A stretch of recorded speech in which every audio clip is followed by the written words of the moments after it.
In all honesty, our training at the Dame du Lac does little harm, as most of us are careful to stay within our limits and no traceur has ever been seriously hurt there. There's every reason to believe that it could be reopened in the future, and that our training there could become legitimate. But it's also possible that it could be demolished, that like the damier, the people of Lisses could choose to have it removed. As traceurs, each and every one of us would like to have a voice in that decision, to be able to say, wait, no, and have the people of Lisses listen to us. But if we as a community do not listen to them, if we refuse to consider that maybe training in the Long Voyage and the gymnasium and Place de Chevreuse and the schoolyard and the Parc du Lac and the forest is enough, and that we don't have to break their laws for one last obstacle, then what do they have to gain by listening to us? I believe that the traceurs of the world have to make the first move, to show respect to Lisses before asking for respect in return. After all, we are the visitors. I'm not trying to tell anyone what to do. Each traceur must make the choice for himself.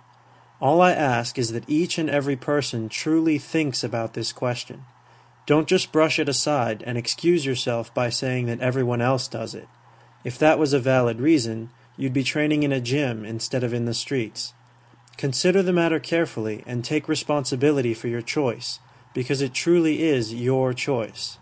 The Dame du Lac being off limits is an obstacle to our training, and like every obstacle, there is more than one way to overcome it. In the short term, we can simply climb over the fence.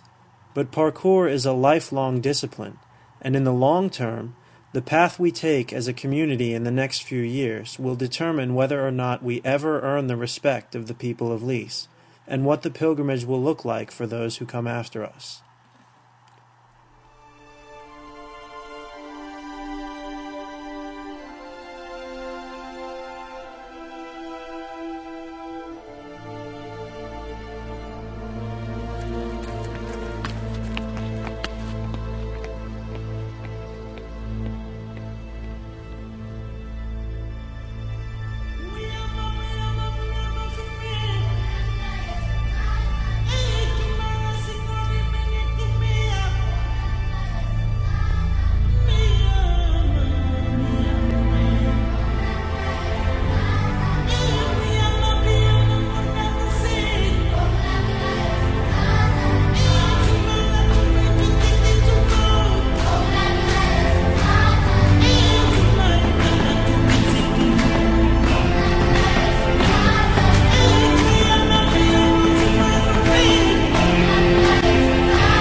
The time has come to return home, to take our last look and make an end to our pilgrimage.